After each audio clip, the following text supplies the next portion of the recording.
16ویں number پر کتاب ہے عہد نبوت کے ماہ و سال۔ عہد نبوت کے ماہ و سال۔ ماہ کا معنی ہوتا ہے مہینے، یعنی نبوت کے دور کے مہینے کیسے گزرے اور سال کیسے گزرے۔ یہ کتاب ہے علامہ مخدوم محمد ہاشم سندھی ٹھٹوی رحمۃ اللہ علیہ کی۔ علامہ مخدوم محمد ہاشم سندھی ٹھٹوی رحمۃ اللہ علیہ کی یہ کتاب ہے، جس کا اردو زبان میں ترجمہ کیا ہے حضرت مولانا محمد یوسف لدھیانوی شہید رحمۃ اللہ علیہ نے، اور یہ اردو ترجمہ عہد نبوت کے ماہ و سال کے نام سے طبع ہے۔ 400 صفحات پر مشتمل یہ کتاب مکتبہ لدھیانوی بنوری ٹاؤن سے طبع ہے۔ یہ کتاب 2 حصوں پر مشتمل ہے۔ اس کا پہلا حصہ مکی دور کے واقعات پر ہے اور دوسرا حصہ مدنی دور کے واقعات پر ہے۔ پہلے حصے میں آپ صلی اللہ علیہ وسلم کے مکی دور کے 13 سال کے احوال کو بیان کیا ہے، اور دوسرے حصے میں مدنی دور کو 3 ابواب کے تحت بیان کیا ہے۔ پہلا باب ہے غزوات کے بارے میں۔ اس میں سن ہجری کی ترتیب پر ہر ہجری میں کون کون سا غزوہ پیش آیا تو اسے بالتفصیل لکھا ہے۔ دوسرا باب سرایا اور بعوث کے بارے میں ہے، یعنی آپ صلی اللہ علیہ وسلم نے کون کون سے سریے اور لشکر بھیجے اس 10 سالہ دور میں، ان کا تذکرہ ہے۔ اور تیسرے باب میں دیگر واقعات کا تذکرہ ہے۔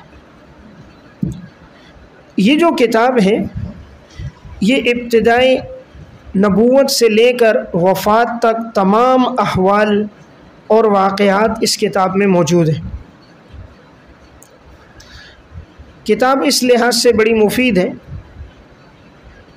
کہ انہوں نے اس کو مہینوں اور سالوں کی ترتیب پہ لکھا ہے۔ تو اب اگر کسی نے دیکھنا ہو کہ کون سی سن ہجری میں کون سا حکم آیا اور کس سن ہجری میں کون سا غزوہ پیش آیا، اور ہر سن ہجری میں پیش آنے والے اہم واقعات کون سے ہیں، تو وہ بالترتیب اس کتاب سے معلوم ہو جاتے ہیں۔ گویا اس کتاب میں آپ صلی اللہ علیہ وسلم کی 23 سالہ دور نبوت کا تذکرہ ترتیب کے ساتھ کیا گیا ہے۔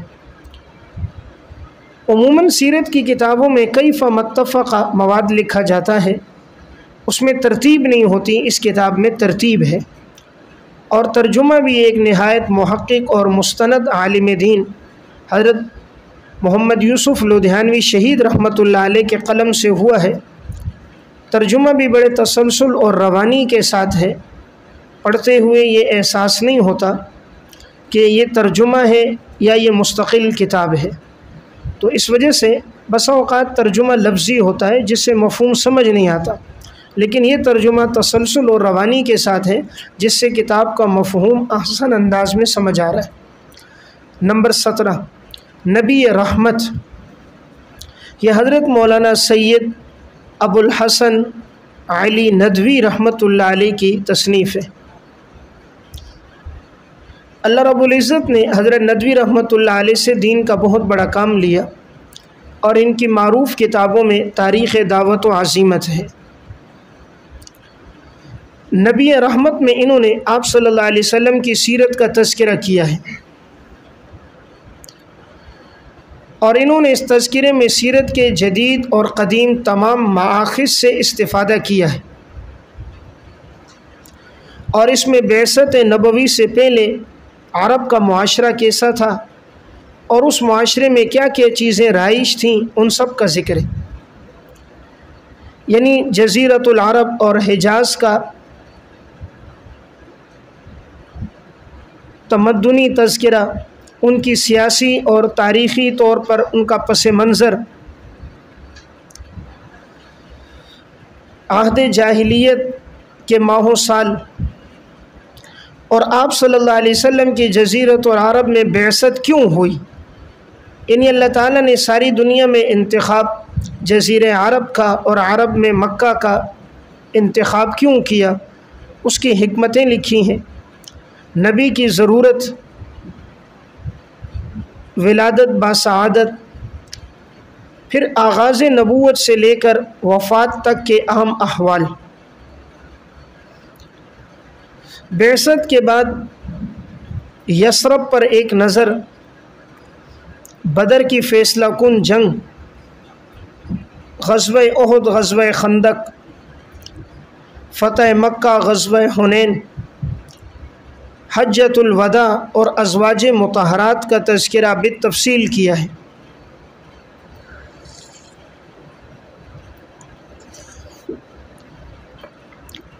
چونکہ اس کتاب میں آپ صلی اللہ علیہ وسلم کے عفو درگزر کو اور آپ کے عالی مقام ہونے کو زیادہ بیان کیا گیا ہے، اس لیے نام نبی رحمت ہے، یعنی اس میں آپ کے عفو درگزر، امن، صلح اور اسلام کا نظام امن، اس چیز کو اہمیت دی گئی ہے، تو کتاب کے نام میں بھی اسی کی طرف اشارہ ہے۔ اس کتاب کا کئی زبانوں میں ترجمہ ہو چکا ہے، اردو میں اور انگریزی میں، انڈونیشی اور ترکی زبان میں بھی اس کا ترجمہ ہوا ہے۔ عربی زبان میں اس کا ترجمہ کیا ہے سید مولانا محمد حسن صاحب نے، اور اس کا نام ہے السیرۃ النبویہ۔ نمبر 18، سیرت خاتم الانبیاء۔ یہ مفتی اعظم پاکستان حضرت مولانا مفتی محمد شفیع صاحب رحمۃ اللہ علیہ کی تصنیف ہے۔ یہ 110 صفحات پر مشتمل کتاب ہے، جس میں انہوں نے اختصار کے ساتھ رسول اللہ صلی اللہ علیہ وسلم کی سیرت کو جامع اور مستند انداز میں لکھا ہے۔ اس میں سیرت کا کوئی اہم واقعہ ان سے چھوٹا نہیں ہے، بلکہ تمام اہم واقعات تسلسل کے ساتھ آسان زبان میں آئے ہیں۔ کبار اہل علم کی اس پر تقریضات ہیں، امام العصر علامہ انور شاہ کشمیری، حضرت مولانا اشرف علی تھانوی صاحب رحمۃ اللہ علیہ، اور حضرت مولانا حسین احمد مدنی صاحب رحمۃ اللہ علیہ، اور حضرت مولانا مفتی عزیز الرحمان صاحب رحمۃ اللہ علیہ، اور حضرت نے خود بھی اپنی کتاب کے متعلق لکھا کہ میں نے اپنی اس کتاب کے اندر سیرت کے تمام اہم مضامین کو بھی جمع کر دیا، اور مخالفین کے جو اشکالات ہیں جیسا کہ جہاد اور تعدد ازواج پر، تو اس کا تذکرہ بھی کیا۔ تو یہ کتاب اس لحاظ سے مفید ہے کہ ابتدائی طلبہ اگر پڑھنا چاہیں، جیسے متوسطہ میں یا اولیٰ میں، تو انہیں سیرت سے روشناس کرانے کے لیے یہ کتاب مفید ہے۔ اسی طرح گھر کے اندر بھی اس کتاب کی تعلیم ہو، اور جو بچے 12-14 سال کی عمر والے ہیں وہ اس کو اپنے مطالعے میں رکھیں تو فائدہ ہوگا۔ سیرت کی کتابوں میں ترتیب یوں ہونی چاہیے، سب سے پہلے بچے کو سیرت خاتم الانبیاء دی جائے، جب وہ اس کا مطالعہ کر لے پھر اس کو دیے جائے نور البصر فی سیرت خیر البشر، اس کا تذکرہ آگے آئے گا، مولانا حفظ الرحمان صاحب کی کتاب ہے، صاحب قصص القرآن، یہ متوسط درجے کی کتاب ہے اور بڑی ہی عالمانہ انداز میں ہے۔ اور پھر اس کے بعد دی جائے سیرت مصطفیٰ، اگر اس ترتیب سے وہ پڑھے گا تو فائدہ ہوگا۔ اب مبتدی طالب علم ہے، اس کو ڈائریکٹ سیرت مصطفیٰ یا سیرت النبی علامہ شبلی نعمانی کی دے دی جائے تو اس سے اتنا استفادہ نہیں ہوتا، اس لیے اولاً سیرت خاتم الانبیاء، پھر نور البصر، اور آخر میں سیرت مصطفیٰ، اور اگر عوام الناس میں سے ہو تو سیرت سرور کونین صلی اللہ علیہ وسلم مولانا عاشق الہی صاحب کی۔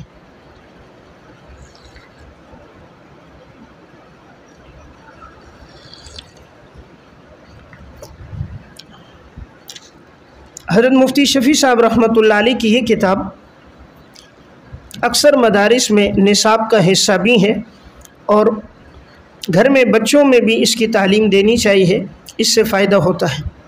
نمبر 19 رسالت مآب صلی اللہ علیہ وسلم، یہ کتاب علامہ سید جمال حسینی رحمۃ اللہ علیہ کی تصنیف ہے، جو انہوں نے فارسی زبان میں اصل میں کتاب لکھی تھی روضۃ الاحباب۔ علامہ جمال حسینی رحمہ اللہ نے فارسی میں کتاب لکھی تھی روضۃ الاحباب، تو یہ اس کا اردو زبان میں ترجمہ کیا ہے حضرت مولانا مفتی عزیز الرحمن صاحب رحمۃ اللہ علیہ نے، اور اس اردو ترجمے کا نام ہے رسالت مآب صلی اللہ علیہ وسلم۔ رسالت مآب صلی اللہ علیہ وسلم، یہ مصنف بڑے محقق عالم گزرے ہیں، انہوں نے زاد المعاد کا بھی اردو میں ترجمہ کیا جو علامہ ابن قیم رحمۃ اللہ علیہ کی کتاب ہے۔ یہ جو کتاب ہے رسالت مآب صلی اللہ علیہ وسلم، اس میں سنین کی ترتیب پر آپ صلی اللہ علیہ وسلم کی سیرت کا تذکرہ ہے،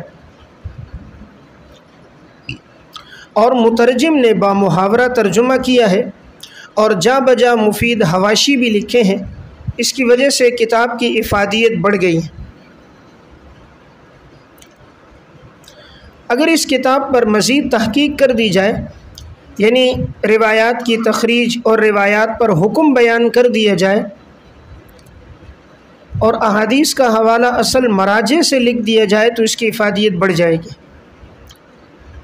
ترجمہ تو بامحاورہ ہے، لیکن بہرحال تحقیق کے اعتبار سے اس میں کمی ہے، بعض روایات اس میں غیر مستند بھی آئی ہیں۔ یہ کتاب 364 صفحات پر ہے اور شہزاد پبلشر لاہور سے طبع ہے۔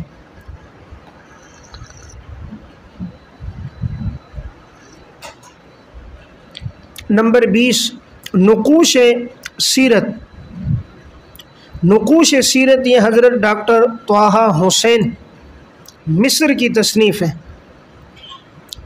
ڈاکٹر طٰہٰ حسین یہ مشہور صاحب قلم گزرے ہیں اور بڑے ادیب ہیں۔ عربی زبان میں انہوں نے چند رسائل بھی لکھے ہیں اور ان کے مضامین بہت سے رسالوں میں اور اخبارات میں طبع بھی ہوئے ہیں۔ یہ مصر کے وزیر تعلیم بھی رہے ہیں۔ یہ نابینا ہے اور انہوں نے یہ جو کتاب ہے یہ زبانی املا کروائی ہے، زبانی املا کروائی ہے، اور اس میں سیرت کے تمام احوال نہیں ہیں بلکہ جو انہوں نے ضرورت سمجھا ان مضامین کا املا کروایا، اس لیے یہ مربوط کتاب نہیں ہے اور نہ ہی جامع ہے۔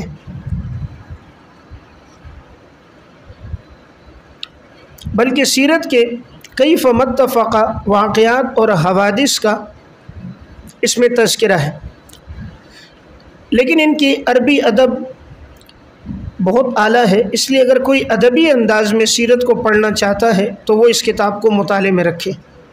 اور یہ اردو ترجمہ جو کیا ہے یہ ڈاکٹر سید رشید احمد صاحب، ڈاکٹر سید رشید احمد، انہوں نے یہ اردو میں ترجمہ کیا ہے نقوش سیرت کے نام سے۔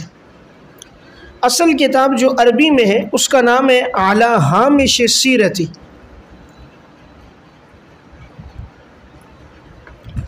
اعلی ہامش سیرہ۔ یہ ترجمہ اردو میں نفیس اکیڈمی سے 2 جلدوں میں طبع ہے۔ تو بہرحال اس کتاب کا فائدہ اردو میں اتنا نہیں ہوتا جتنا اس کے عربی ادب ہے، تو اگر عربی ادب میں اصل کتاب کا مطالعہ کیا جائے تو اس میں پڑھنے میں لطافت بھی زیادہ ہے، اور عربی محاورات، عربی اسلوب سے انسان کی ادبیت میں بھی نمایاں فرق آتا ہے۔ لیکن اردو ترجمے میں حوادث اور واقعات کا کئی متفقہ تذکرہ ہے، تو معلومات تو ملیں گی لیکن سیرت کے بارے میں اس میں ٹھوس معلومات، جامعیت اور حسن ترتیب اس میں نہیں ہے، اس وجہ سے سیرت کی جمیع معلومات کا انہوں نے احاطہ نہیں کیا۔ نمبر 21 اسوہ رسول اکرم صلی اللہ علیہ وسلم۔ یہ حضرت ڈاکٹر عبدالحی عارفی رحمۃ اللہ علیہ کی تصنیف ہے۔ اس میں انہوں نے آپ صلی اللہ علیہ وسلم کی سیرت کا تذکرہ بڑے ہی عام فہم اور سہل انداز میں کیا ہے، اور آپ کی عملی زندگی کا تذکرہ کیا ہے۔ اس میں آپ کے اسوہ حسنہ، آپ کے عبادات اور شمائل کا تذکرہ ہے۔ اس کتاب میں انہوں نے رسول اللہ صلی اللہ علیہ وسلم کے مکارم اخلاق، آپ کی معمولات زندگی، لباس و عادات، آپ صلی اللہ علیہ وسلم کی تعلیمات، معاملات، حقوق، معاشرت، اخلاق حمیدہ، آپ کی مناکحت، آپ کی اولاد اور صبح و شام کے اذکار کا اس میں تذکرہ کیا ہے۔ یہ تقریباً 400 صفحات پر مشتمل یہ کتاب ہے، اور متعدد کتب خانوں سے یہ کتاب طبع ہو گئی۔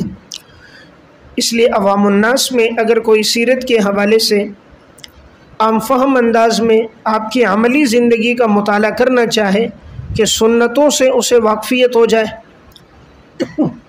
آپ صلی اللہ علیہ وسلم کے اسوہ حسنہ سے واقفیت ہو جائے، تو اسے اس کتاب کا مشورہ دینا چاہیے۔ اس میں اگرچہ حوالہ جات تو انہوں نے لکھے ہوتے ہیں عموماً بخاری مسلم، لیکن اگر جدید انداز میں اس کی تخریج کر دی جائے اور جو روایت کے الفاظ ہیں اسی کے مطابق ترجمہ لکھ دیا جائے اور وضاحت کو قوسین میں ذکر کر دیا جائے تو اس کی افادیت بڑھ جائے گی، چونکہ اس میں اصل مراجع سے مراجعت میں کمی ہے، اور بسا اوقات بعض جگہ ترجمے کے اندر وہ اضافہ ملتا ہے جو اصل روایات میں نہیں ملتا، اور بعض جگہ روایات بھی ایسی آئی ہیں کہ جن پر کلام موجود ہے، اس لیے اگر اصل مراجع سے اس کی تخریج کر دی جائے اور تعلیق ہو جائے اس پر تو اس کی افادیت میں اضافہ ہو جائے گا، اور مزید چیزیں جو رہ گئی ہیں اگر حاشیے میں ان کا تذکرہ کر دیا جائے تو انشاءاللہ اس کی افادیت بڑھ جائے گی۔ لیکن بہرحال اگر تخریج نہ بھی ہو اس اعتبار سے بھی عوام کے لیے بڑی مفید ہے، لیکن تخریج کے بعد اس کی افادیت میں نمایاں طور پر اضافہ ہوگا۔ نمبر 22، سفر السعادہ۔ یہ علامہ مجد الدین فیروز آبادی رحمۃ اللہ علیہ متوفہ 817 ہجری کی تصنیف ہے۔ یہ وہی ہیں جنہوں نے القاموس المحیط لکھی ہے، جس کی شرح علامہ مرتضیٰ حسن زبیدی نے تاج العروس کے نام سے لکھی، اور انہی کی دوسری معروف کتاب ہے بصائر ذوی التمییز فی لطائف الکتاب العزیز۔ بصائر ذوی التمییز فی لطائف الکتاب العزیز، یہ کتاب اس لحاظ سے بڑی مفید ہے کہ اگر قرآن کریم میں جو بھی الفاظ آئے ہیں اور وہ اگر متعدد جگہ استعمال ہوئے تو ہر جگہ ان کا کیا معنی ہے انہوں نے اس کو لکھا ہے۔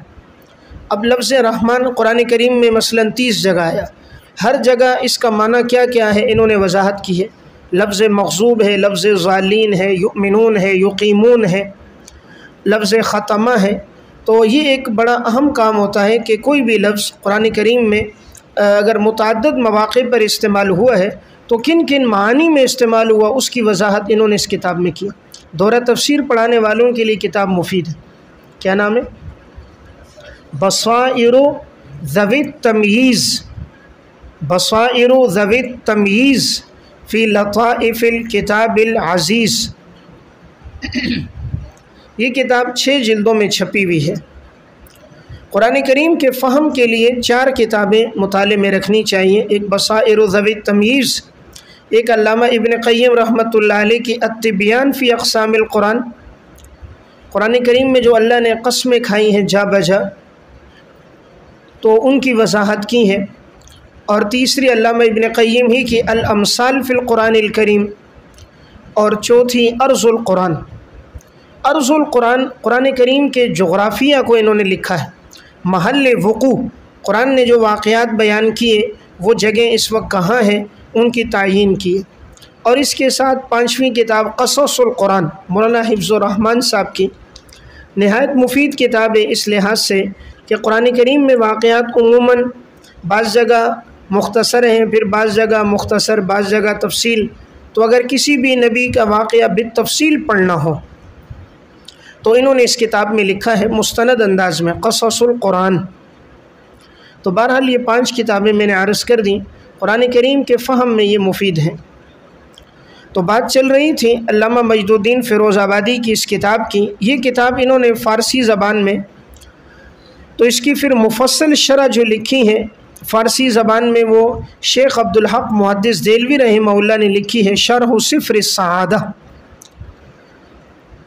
بات سمجھ رہے ہیں؟ اصل کتاب تو تھی علامہ مجد الدین فیروز آبادی کی، لیکن اس کی شرح فارسی زبان میں لکھی ہے شیخ عبدالحق محدث دہلوی رحمہ اللہ، متوفہ 1052 ہجری نے.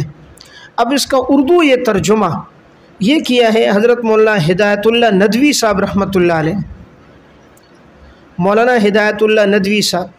یہ 256 صفحات پر مشتمل ہے اور یہ سبحانی اکیڈمی لاہور سے طبع ہے.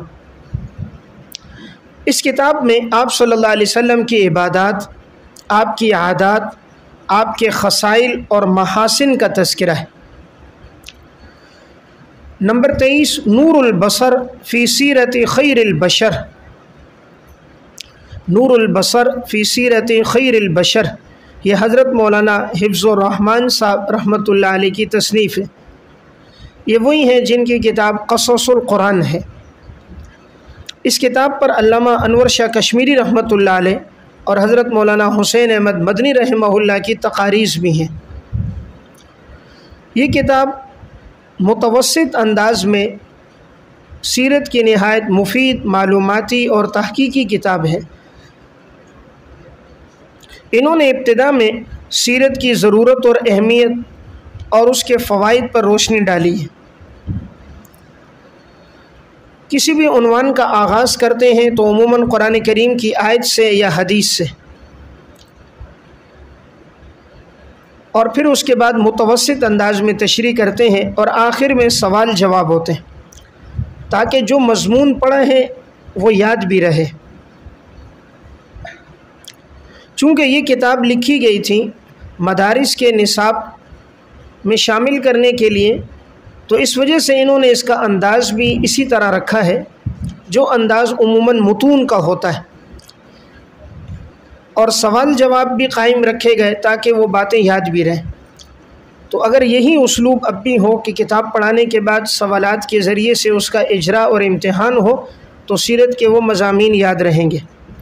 اس میں انہوں نے آپ صلی اللہ علیہ وسلم کی مکی زندگی، پھر مدنی زندگی، غزوات اور سرایا سب کا تفصیلی تذکرہ کیا. یہ کتاب سن ہجری کی ترتیب پر ہے اور ہر سال میں پیش آنے والے واقعات کا بھی تفصیل تذکرہ ہے. آخر میں آپ کی ازواج اور اولاد اور خاندان کا ذکر بھی ہے. اس میں آپ صلی اللہ علیہ وسلم کے معجزات، خصوصیات اور شمائل اور اوصاف حمیدہ بھی ہیں. ضرورت یہ ہے کہ اس کتاب کو کمپوز کر کے دوبارہ تخریج اور تحقیق کے ساتھ اگر شائع کر دیا جائے تو بہت فائدہ ہوگا. اس کتاب کا نسخہ میں نے دیکھا تھا دارالعلوم کراچی کی لائبریری میں ہے اور وہ ہندوستان کا طبع ہے. اب پاکستان میں یہ کہیں سے طبع ہو، اب تک ایسا نسخہ نہیں دیکھا. تو اگر یہ کتاب یہاں طبع کروائی جائے اور زبان میں یعنی سہل انداز اس کو پیش کیا جائے، مشکل الفاظ کو بیچ سے نکالا جائے اور اس میں تخریج کر دی جائے، روایات کا حکم حاشیے میں بیان کر دیا جائے، سوال جواب کو نکھار کر دوبارہ ذکر کیا جائے، امید ہے کہ اس کا بڑا فائدہ ہوگا. تو بہرحال میں عرض کر رہا تھا کہ سیرت میں ابتدائی کتابوں میں تو سیرت خاتم الانبیاء اور متوسط درجے میں یہ کتاب ہے اور مفصل انداز میں سیرت مصطفیٰ ہے. نمبر 24 خصائل مصطفیٰ. خصائل مصطفیٰ یہ حضرت مولانا مفتی محمد سلیمان صاحب قاسمی رحمۃ اللہ علیہ کی تصنیف ہے. اس کتاب میں انہوں نے آپ صلی اللہ علیہ وسلم کے شمائل، خصائص اور عادات کا تذکرہ کیا ہے. اردو زبان میں آپ صلی اللہ علیہ وسلم کے خصائل پر ایسی کتاب نہیں لکھی گئی، چونکہ انداز بھی بڑا عاشقانہ ہے اور ادیبانہ انداز میں انہوں نے روایات کی روشنی میں اس کو لکھا ہے۔ اس میں آپ صلی اللہ علیہ وسلم کی عادات و اخلاق، لباس و طعام، آپ کے اٹھنے بیٹھنے اور چلنے پھرنے کا تذکرہ، اور آپ کے حسن و جمال کا تذکرہ، اور آپ کے خصائص کا ذکر ہے۔ کوئی بھی اہم بات بغیر حوالے کے انہوں نے ذکر نہیں کی۔ اس کتاب کے جو مرکزی عنوانات ہیں جس کی روشنی میں انہوں نے اس کو لکھا، وہ 9 عنوانات ہیں۔ پہلا عنوان ہے آپ صلی اللہ علیہ وسلم کا حلیہ مبارک۔ اس کے تحت وہ روایات لائی ہیں جو حلیے سے متعلق ہیں۔ دوسرا عنوان ہے آپ صلی اللہ علیہ وسلم کے لباس اور اس کے متعلق چیزوں کا بیان۔ تیسرا عنوان ہے آپ صلی اللہ علیہ وسلم کے اوصاف۔ نمبر 4، آپ صلی اللہ علیہ وسلم کے کھانے پینے کی چیزوں کا ذکر، اور کھانے پینے میں آپ کا طرز و انداز۔ نمبر 5، آپ صلی اللہ علیہ وسلم کے عبادت سے متعلق معمولات۔ نمبر 6، آپ صلی اللہ علیہ وسلم کے صبر کا بیان۔ نمبر 7، آپ صلی اللہ علیہ وسلم کے گھر اور مجلس کے معمولات۔ نمبر 8، آپ صلی اللہ علیہ وسلم کے دوسروں کے ساتھ معاملات۔ اور نمبر 9، سفر آخرت کی تیاری۔ تو اردو زبان میں شمائل اور خصائص پر اس سے زیادہ جامع اور مدلل کتاب جو عشق و محبت سے لبریز ہو موجود نہیں ہے۔ تو یہ کتاب تقریباً 226 صفحات پر ہے، جو مکتبہ حمیدیہ ضلع سہارنپور یوپی ہند سے شائع ہوئی ہے۔ تو یہ کتاب دارالعلوم کراچی کی لائبریری میں ہے۔ اس کو بھی اگر جدید انداز میں تخریج اور تحقیق کے ساتھ شائع کیا جائے تو یہ کتاب عوام و خواص دونوں کے لیے مفید ہوگی۔ تو یہ میں نے 2 عرض کر دیں، سیرت کے لیے تو نور البصر، اور آپ کے شمائل اور خصائص کے لیے یہ کتاب۔ تو یہ دونوں کتابوں کی ضرورت ہے، خصائل مصطفیٰ اور نور البصر، کہ اگر ان کی طباعت یہاں کی جائے امید ہے انشاءاللہ فائدہ ہوگا۔ نمبر 25، نقوش رسول نمبر۔ نقوش رسول نمبر